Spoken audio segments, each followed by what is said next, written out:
We economic hitmen really have been the ones responsible for creating this first truly global empire. And we work many different ways.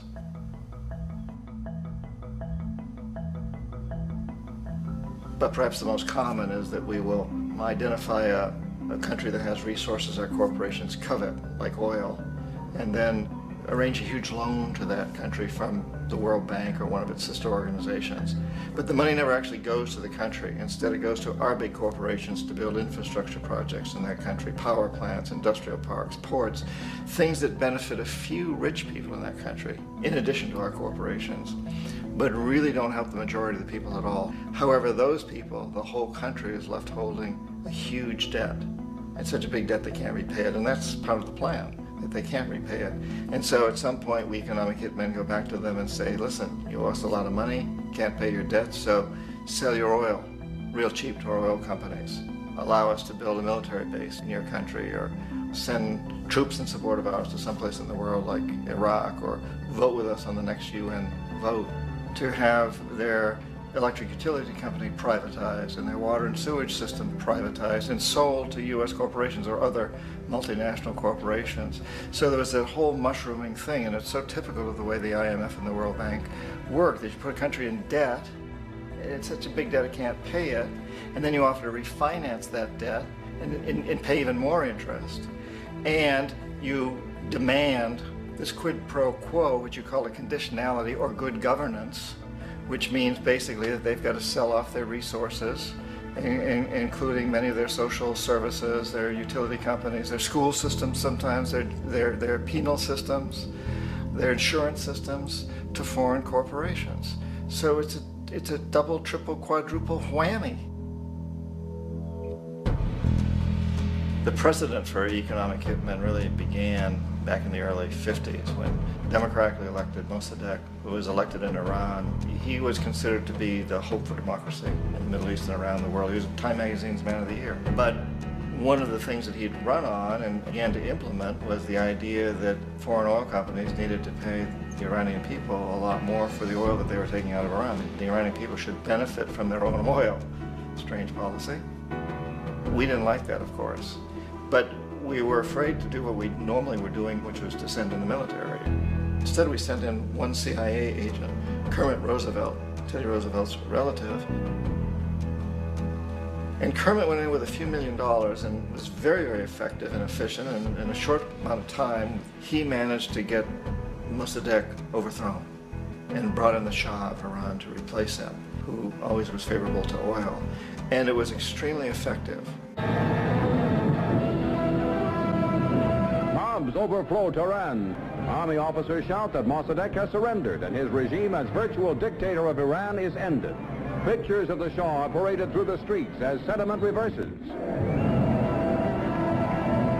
The Shah is welcomed home. So back here in the United States, in Washington, people looked around and said, wow, that was easy and cheap. So this established a whole new way of manipulating countries, of creating empire. The only problem with Roosevelt was that he was a card-carrying CIA agent, and had he been caught, the ramifications could have been pretty serious. So very quickly at that point, the decision was made to use private consultants to channel the money through the World Bank or the IMF or one of the other such agencies, to bring in people like me who worked for private companies, so that if we got caught, there would be no governmental ramifications.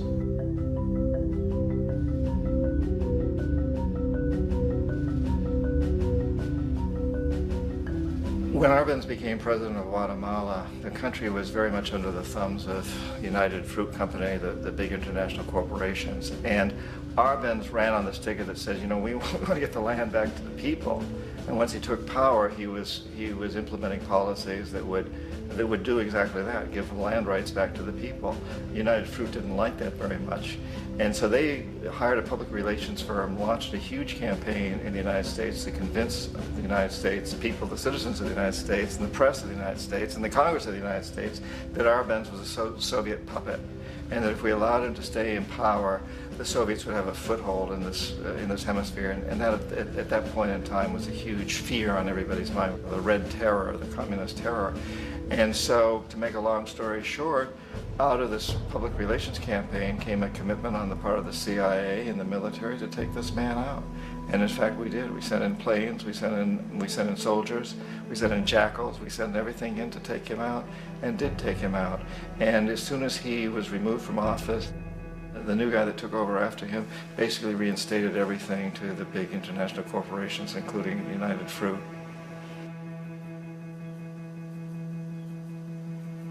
Ecuador for many, many years had been ruled by pro-US dictators, often relatively brutal. Then it was decided that they were going to have a truly democratic election. Jaime Roldos ran for office, and his main goal, he said, as president would be to make sure that Ecuador's resources were used to help the people. And he won, overwhelming, by more votes than anybody had ever won anything in Ecuador. And he began to implement these policies to make sure that the profits from oil went to help the people. Well, we didn't like that in the United States. I was sent down as one of several economic hitmen to change Roldos, to corrupt him, to bring him around, to let him know, okay, you can get very rich, you and your family, if you play our game, but if you continue to try to keep these policies you've promised, you're going to go. He wouldn't listen. He was assassinated. As soon as the plane crashed, the whole area was cordoned off. The only people allowed in were U.S. military from a nearby base and some of the Ecuadorian military. When an investigation was launched, two of the key witnesses died in car accidents before they had a chance to testify. A lot of very, very strange things that went on around the assassination of Jaime Roldos. I, like most people who've really looked at this case, have absolutely no doubt that it was an assassination. And of course, in my position as an economic hitman, I was always expecting something to happen to Jaime, whether it be a coup or assassination, I wasn't sure, but that he would be taken down because he was not being corrupted. He would not allow himself to be corrupted the way we wanted to corrupt him.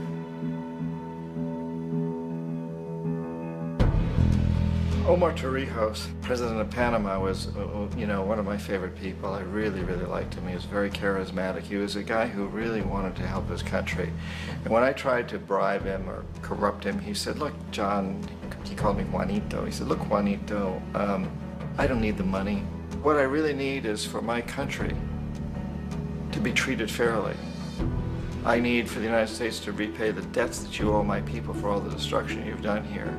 I need to be in a position where I can help other Latin American countries win their independence and be free of this terrible presence from the north that you people are exploiting us so badly. I need to have the Panama Canal back in the hands of the Panamanian people. That's what I want. And so, leave me alone. Don't try to bribe me. It was 1981. And in May, Jaime Roldos was assassinated. And Omar was very aware of this. Torrijos got his family together and he said, I'm probably next, but it's okay because I've done what I came here to do. I've renegotiated the canal. The canal will now be in our hands. He just finished negotiating the treaty with Jimmy Carter. In June of that same year, just a couple of months later, he also went down in an airplane crash, which there's no question was executed by CIA-sponsored jackals. Tremendous amount of evidence that one of Torrijos' security guards handed him at the last moment as he was getting on the plane a tape recorder, a small tape recorder that contained a bomb.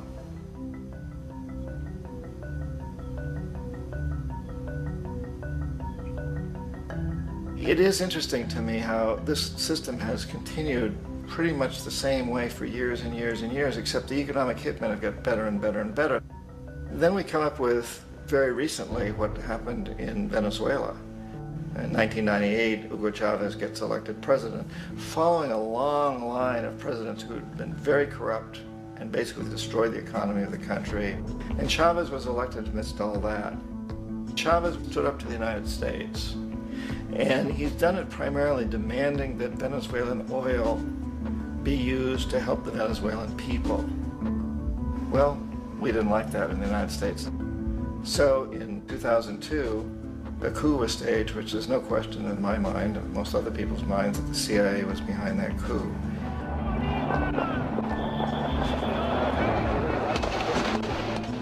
way that that coup was fomented was very reflective of what Kermit Roosevelt had done in Iran, of paying people to go out into the streets to riot, to protest, to say this Chavez is very unpopular.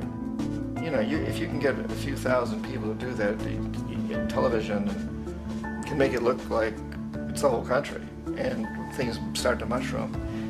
Except in the case of Chavez, he was smart enough, and the people were so strongly behind him that they overcame it, which was a phenomenal moment in the history of Latin America.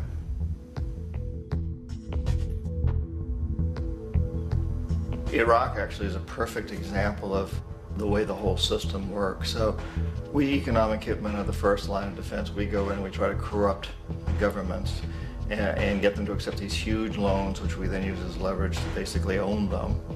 If we fail, as I failed in Panama with Omar Torrijos and in Ecuador with Jaime Roldos, men who refuse to be corrupted, then the second line of defense is we send in the jackals. And the jackals either overthrow governments or they assassinate. And once that happens and a new government comes in, boy, it's going to toe the line because the new president knows what will happen if he doesn't. In the case of Iraq, both of those things failed. Economic hitmen were not able to get through to Saddam Hussein. We tried very hard. We tried to get him to accept a deal very similar to what the House of Saud had accepted in Saudi Arabia, but he wouldn't accept it.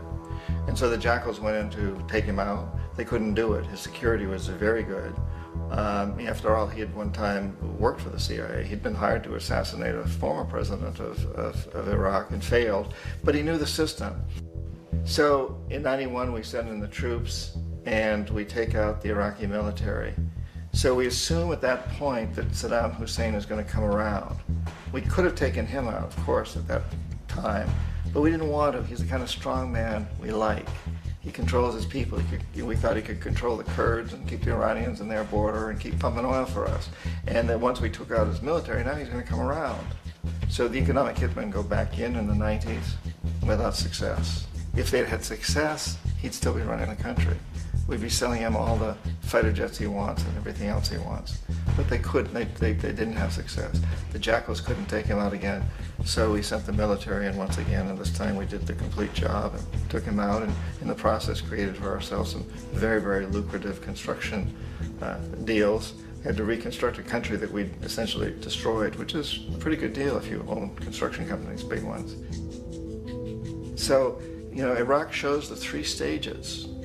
The economic hitmen failed there, the jackals failed there, and as a final measure, the military goes in. And in that way, we've really created an empire, but we've done it very, very subtly.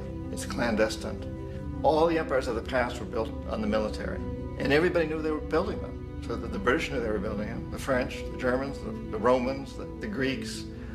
And they were proud of it, and they always had some excuse like spreading civilization, spreading some religion, something like that. But they knew they were doing it. We don't. The majority of the people in the United States have no idea that we're living off the benefits of a clandestine empire, that today there's more slavery in the world than ever before. And then you have to ask yourself, well, if it's an empire, then who's the emperor? Obviously, our presidents of the United States are not emperors. An emperor is someone who's not elected, doesn't serve a limited term, and doesn't report to anyone, essentially. So you can't classify our presidents that way. But we do have what I consider to be the equivalent of the emperor, and it's what I call the corporatocracy. The corporatocracy is this group of individuals who run our biggest corporations, and they really act as the emperor of this empire.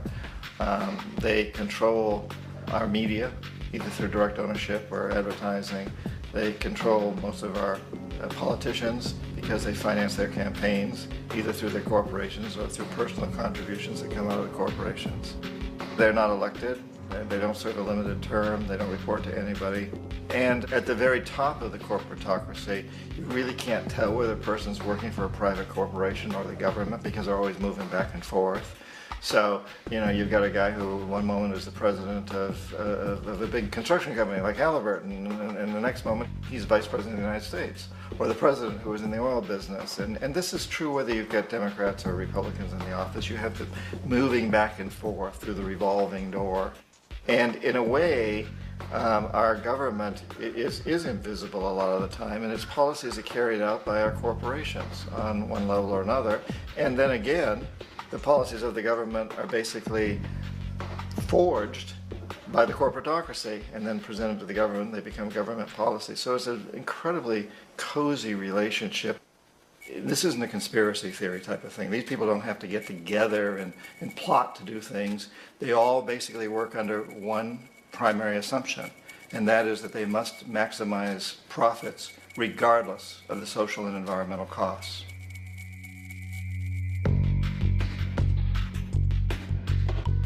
This process of manipulation by the corporatocracy through the use of debt, bribery, and political overthrow is called globalization. Just as the Federal Reserve keeps the American public in a position of indentured servitude through perpetual debt, inflation, and interest, the World Bank and IMF serve this role on a global scale. The basic scam is simple. Put a country in debt either by its own indiscretion or through corrupting the leader of that country, then impose conditionalities or structural adjustment policies, often consisting of the following. Currency devaluation. When the value of a currency drops, so does everything valued in it. This makes indigenous resources available to predator countries at a fraction of their worth. Large funding cuts for social programs. These usually include education and healthcare, compromising the well-being and integrity of the society, leaving the public vulnerable to exploitation. Privatization of state-owned enterprises. This means that socially important systems can be purchased and regulated by foreign corporations for profit. For example, in 1999, the World Bank insisted that the Bolivian government sell the public water system of its third largest city to a subsidy of the U.S. corporation Bechtel. As soon as this occurred, water bills for the already impoverished local residents skyrocketed. It wasn't until after a full-blown revolt by the people that the Bechtel contract was nullified. Then there is trade liberalization, or the opening up of the economy through removing any restrictions on foreign trade. This allows for a number of abusive economic manifestations, such as transnational corporations bringing in their own mass-produced products, undercutting the indigenous production and ruining local economies. An example is Jamaica, which, after accepting loans and conditionalities from the World Bank, lost its largest cash crop markets due to competition with Western imports. Today, countless farmers are out of work, for they are unable to compete with the large corporations. Another variation is the creation of numerous seemingly unnoticed, unregulated, inhumane sweatshop factories, which take advantage of the imposed economic hardship. Additionally, due to production deregulation, environmental destruction is perpetual, as a country's resources are often exploited by the indifferent corporations while outputting large amounts of deliberate pollution. The largest environmental lawsuit in the history of the world today is being brought on behalf of 30,000 Ecuadorian Amazonian people against Texaco, which is now owned by Chevron. So today it's against Chevron, but for activities conducted by Texaco. Estimated to be more than 18 times what the Exxon Valdez dumped into the coast of Alaska. In the case of Ecuador, it wasn't an accident. The oil companies did it intentionally. They knew they were doing it to save money out there rather than arranging for proper disposal. Furthermore, a cursory glance at the performance record of the World Bank reveals that the institution, which publicly claims to help poor countries develop and alleviate poverty, has done nothing but increase poverty and the wealth gap, while corporate profits soar. In 1960, the income gap between the fifth of the world's people in the richest countries versus the fifth in the poorest countries was 30 to 1. By 1998, it was 74 to 1. While global GNP rose 40% between 1970 and 1985, those in poverty actually increased by 17%. While from 1985 to 2000, those living on less than $1 a day increased by 18%. Even the Joint Economic Committee of the U.S. Congress admitted that there is a mere 40% success rate of all World Bank projects. In the late 1960s, the World Bank intervened in Ecuador with large loans. During the next 30 years, poverty grew from 50% to 70%. Under or unemployment grew from 15 to 70%. Public debt increased from 240 million to 16 billion, while the share of resources allocated to the poor went from 20% to 6%. In fact, by the year 2000, 50% of Ecuador's national budget had to be allocated for paying its debts. It is important to understand the World Bank is, in fact, a U.S. bank, supporting U.S. interests. For the United States holds veto power over decisions, as it is the largest provider of capital. And where did it get this money? You guessed it, it made it out of thin air through the fractional reserve banking system. Of the world's top 100 economies, as based on annual GDP, 51 are corporations, and 47 of that 51 are U.S.-based. Walmart, General Motors, and Exxon are more economically powerful than Saudi Arabia, Poland, Norway, South Africa, Finland, Indonesia, and many others. And as protective trade barriers are broken down, currencies tossed together and manipulated in floating markets, and state economies overturned in favor of open competition and global capitalism, the empire expands. You get up on your little 21-inch screen and howl about America and democracy. There is no America. There is no democracy. There is only IBM and ITT and AT&T and DuPont, Dow, Union Carbide, and Exxon. Those are the nations of the world today. What do you think the Russians talk about in their councils of state? Karl Marx? They get out their linear programming charts, statistical decision theories, Minimax solutions, and compute the price-cost probabilities of their transactions and investments, just like we do. We no longer live in a world of nations and ideologies, Mr. Beale. The world is a college of corporations, inexorably determined by the immutable bylaws of business. The world is a business, Mr. Beale.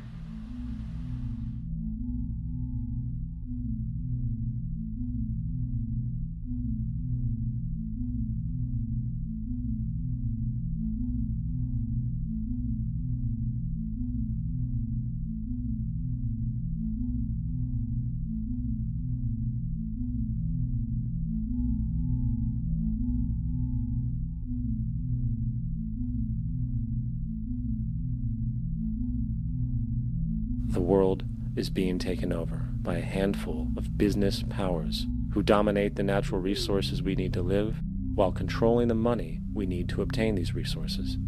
The end result will be world monopoly, based not on human life, but financial and corporate power. And as the inequality grows, naturally more and more people are becoming desperate. So the establishment was forced to come up with a new way to deal with anyone who challenges the system. So they gave birth to the terrorist.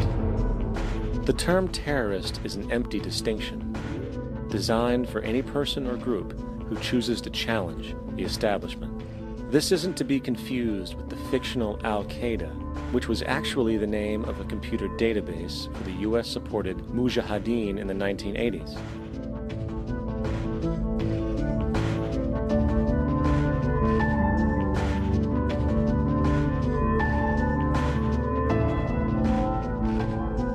In 2007, the Department of Defense received $161.8 billion for the so-called global war on terrorism. According to the National Counterterrorism Center, in 2004, roughly 2,000 people were killed internationally due to supposed terrorist acts. Of that number, 70 were American. Using this number as a general average, which is extremely generous, it is interesting to note that twice as many people die from peanut allergies a year than from terrorist acts. Concurrently, the leading cause of death in America is coronary heart disease, killing roughly 450,000 each year. And in 2007, the government's allocation of funds for research on this issue was about $3 billion. This means that the U.S. government in 2007 spent 54 times the amount for preventing terrorism than it spent for preventing a disease which kills 6,600 times more people annually than terrorism does. Yet, as the name terrorism and Al-Qaeda are arbitrarily stamped on every news report relating to any action taken against U.S. interests, the myth grows wider. In mid-2008, the U.S. Attorney General actually proposed that the U.S. Congress officially declare war against the fantasy. Not to mention, as of July 2008, there are now over 1 million people currently on the U.S. terrorist watch list. These so-called counterterrorism measures, of course, have nothing to do with social protection, and everything to do with preserving the establishment amongst the growing anti-American sentiment both domestically and internationally, which is legitimately founded on the greed-based corporate empire expansion that is exploiting the world. The true terrorists of our world do not meet at the docks at midnight or scream Allah Akbar before some violent action. The true terrorists of our world wear $5,000 suits and work in the highest positions of finance, government, and business. So, what do? How do we stop a system of greed and corruption that has so much power and momentum? How do we stop this aberrant group behavior which feels no compassion for, say, the millions slaughtered in Iraq and Afghanistan, so the corporatocracy can control energy resources and opium production for Wall Street profit?